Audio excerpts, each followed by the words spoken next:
Assalamualaikum warahmatullahi wabarakatuh. Selamat berjumpa kembali.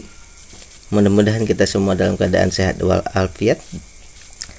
Kembali kita akan bersama-sama membuat resume fundamental saham dari laporan keuangan triwulan 2 2024. Kali ini kita akan membahas MMLP, SRSN dan GCON ya. Pembahasan kita sekali lagi berdasarkan analisa fundamental, khususnya value investing.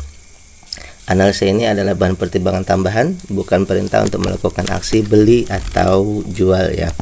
Ini lebih kepada edukasi ya.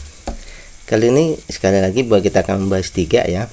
Hari ini tanggal 30 Agustus 2024. Yang pertama kita akan membahas MMLP atau Mega Manunggal Property ya. Dari namanya sudah jelas ini ya, bahwa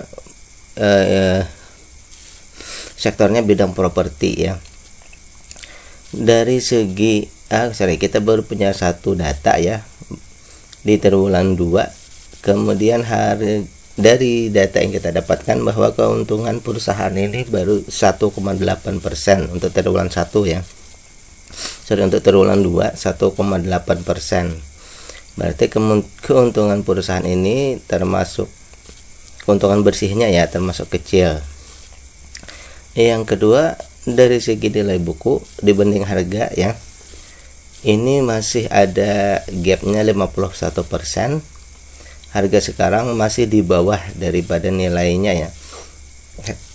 Harga sekarang 300-an, nilai perusahaannya 600, berarti 51% lebih masih di bawah. Kemudian dari segi maksimal beli ini, karena EPS-nya 11, berarti maksimalnya 117. Dari data ini berarti harga sekarang ini sudah 1,7 kali lebih tinggi daripada maksimal beli kita.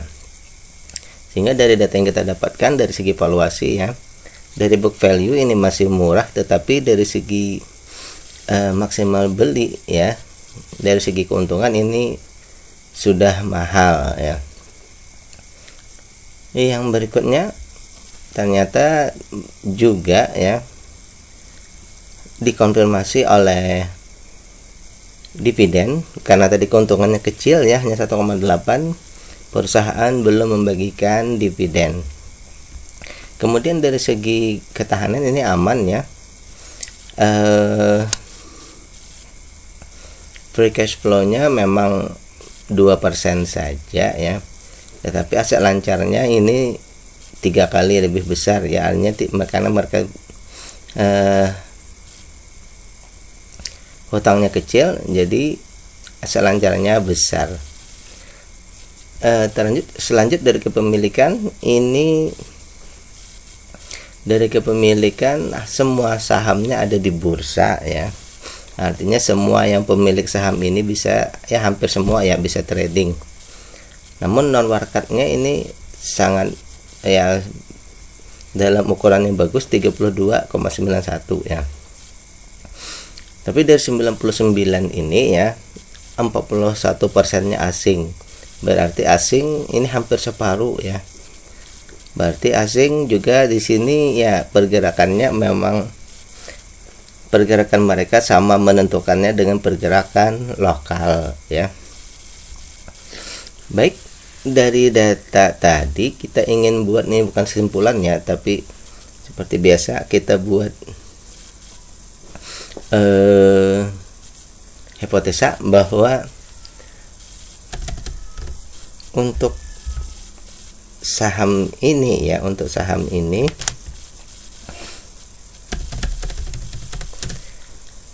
yang paling penting pertama itu adalah tadi ini ya,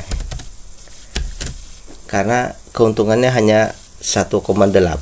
Jadi fokus kita untuk di triwulan berikutnya kita cek lagi apakah EPS-nya ini meningkat, misalnya di atas 10%.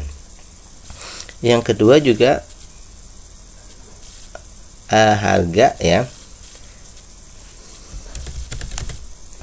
karena tadi IPS-nya itu sudah IPS-nya tadi rendah, otomatis harganya menjadi tinggi ya.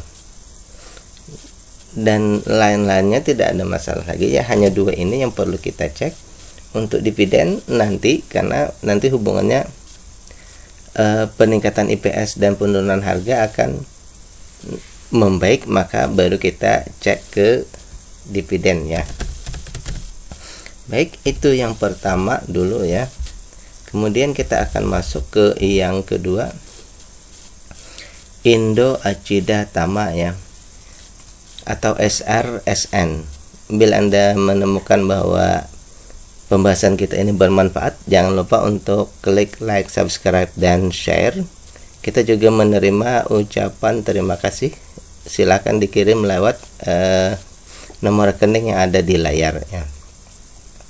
Baik, kita akan bahas Indo Acida Tama atau SRSN. Dari segi kita punya satu data juga ini ya. Dari segi keuntungan ya, dari data yang kita dapatkan ini perusahaan menghasilkan keuntungan 8,52%, keuntungan bersih ya. Sudah mendekati 10%. Nanti kita cek. Dari data yang kita dapatkan nih, harganya 52 ya. Nilai perusahaan, modal perusahaan 120. Dari data tersebut berarti ini masih ada gap ya, dalam artian bahwa harga sekarang masih lebih murah daripada nilai perusahaan, itu 56% bedanya.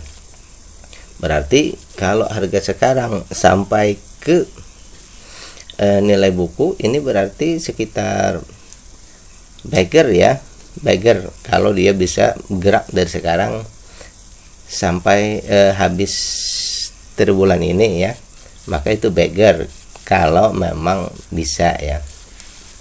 Kemudian dari segi keuntungan ini sudah 10,28, jadi maksimalnya 103. Ini juga berarti ada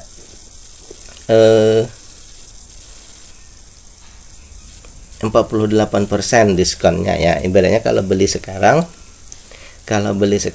ini kita dapat diskon 48%. Dari segi book value ada kemungkinan, istilahnya kan ada kemungkinan bagger ya. Baik, sekarang kita lihat dari segi valuasi dulu ya. Dari segi tadi mungkin valuasinya adalah ada kemungkinan bagger dan harga sekarang murah ya. Tinggal kita bandingkan dengan cari istilahnya konfirmatornya dari segi dividen. Ternyata perusahaan sudah bagus membagikan dividen, cuma nilainya masih kecil ya. Di tahun 2023 itu 10%, di tahun 2022 itu 16%. Ini berarti berkurang ya. Nah, dari segi data ini ya, kemudian kita lihat lagi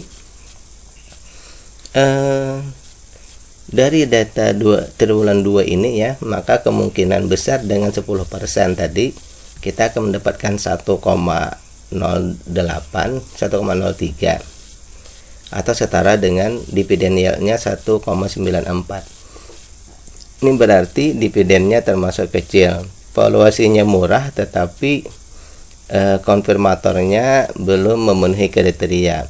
Tetapi bagi PBV dan per investor ini termasuk murah ya,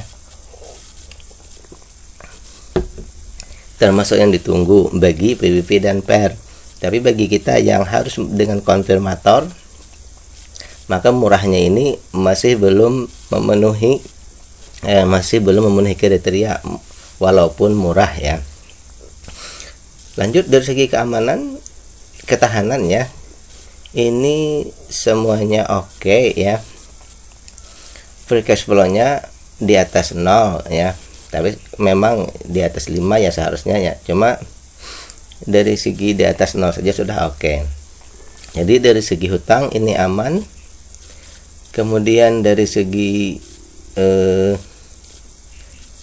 kepemilikan juga aman, jadi tidak terlalu kita bahas ya.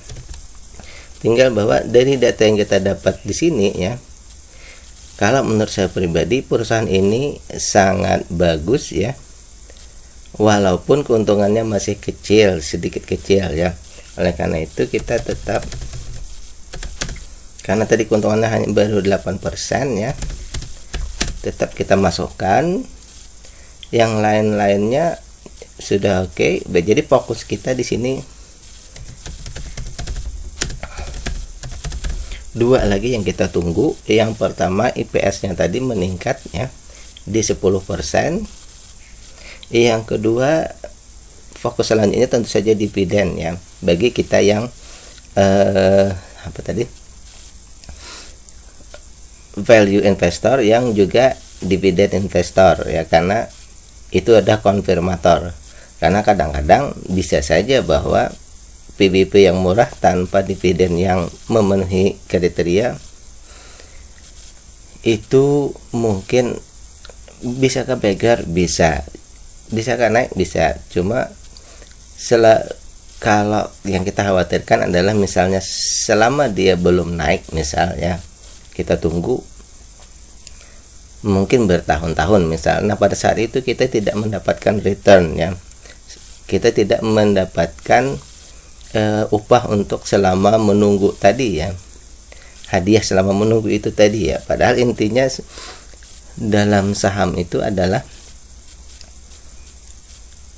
kelebihan saham itu adalah dividen kan. Kalau kita tidak mendapatkan dividen, berarti kita apa bedanya dengan instrumen-instrumen lain ya yang hanya mengandalkan capital gain.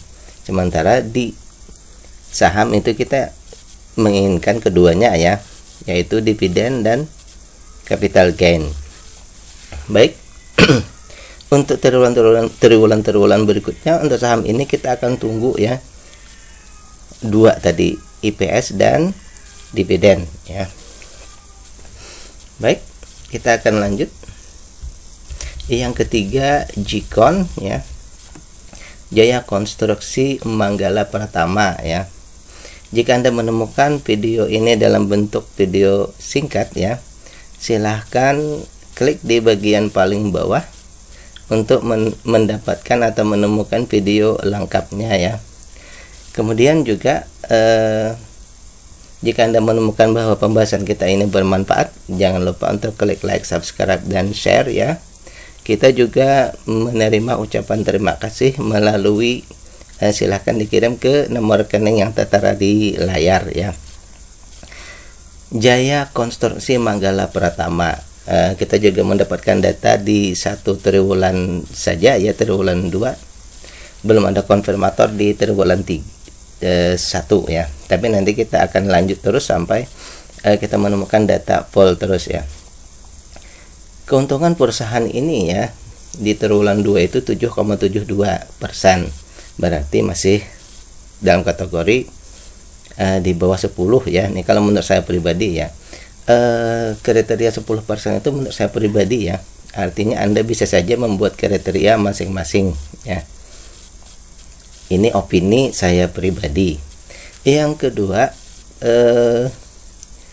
harga sekarang 91, kalau kita bandingkan dengan nilai perusahaan ya, ini 51% gapnya, bedanya 51%. Artinya dari harga sekarang menuju ke nilai buku ya, kalau memang dia bergerak dalam 1 triwulan ini sampai ke situ, maka itu ada potensi bagger ya.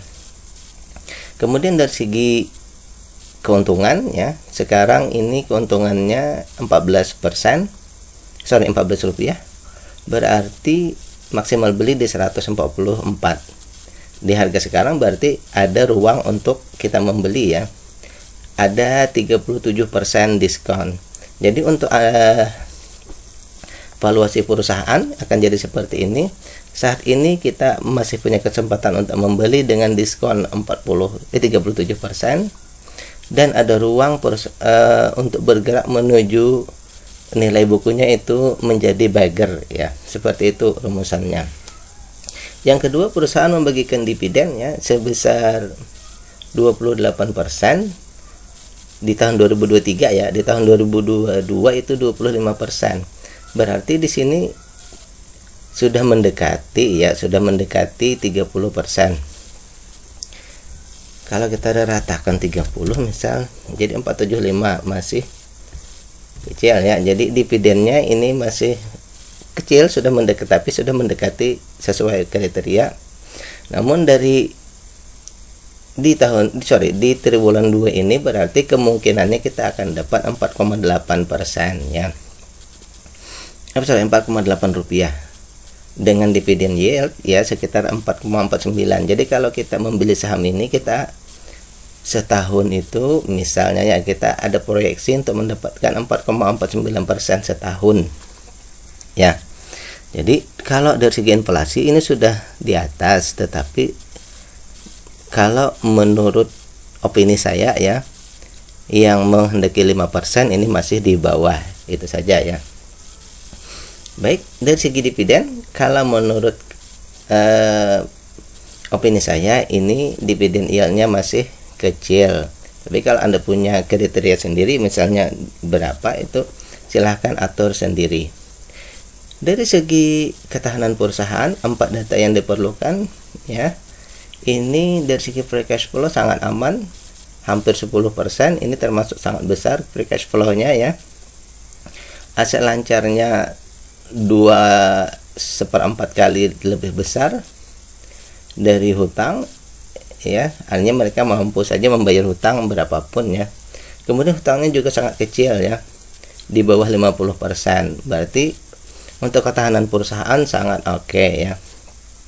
Dari segi kepemilikan juga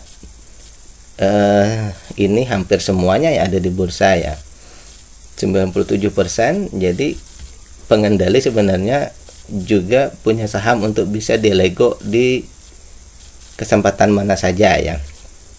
Terus kepemilikan dalam kategori yang sangat bagus ya, 36%.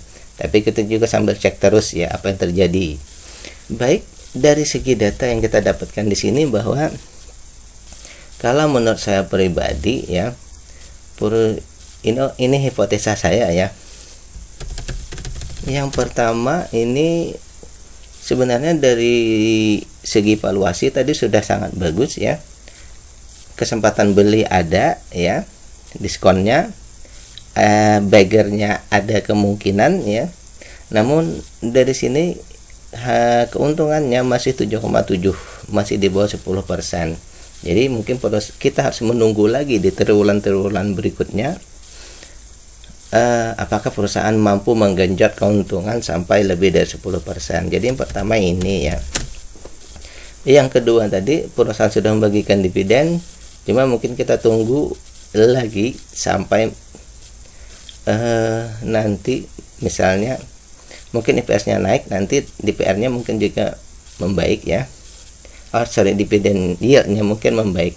Tapi nanti kita cek dulu ya.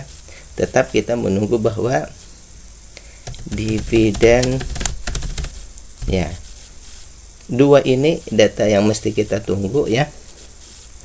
Coba kita buat rancangan dulu misalnya ya, ini 186 misal.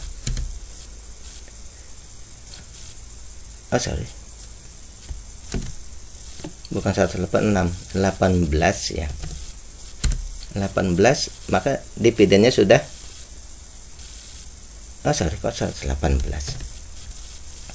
Kalau 18 misal, dividennya sudah memenuhi syarat ya. Jadi sebenarnya di sini kita menunggu sebenarnya IPS-nya ini menaik di sekitar 10% saja, maka dividennya sudah memenuhi kriteria. Jadi kita menunggu di situ ya. Mudah-mudahan di triwulan berikutnya IPS-nya bisa naik di atas 10%, walaupun nanti dinamis, cuma seperti itu bayangannya ya. Baik, demikian pembahasan kita untuk MMLP, SRSN, dan Jikon. Sekali lagi, ini adalah bahan pertimbangan tambahan, bukan perintah untuk melakukan aksi beli atau jual. Ini adalah untuk edukasi. Assalamualaikum warahmatullahi wabarakatuh.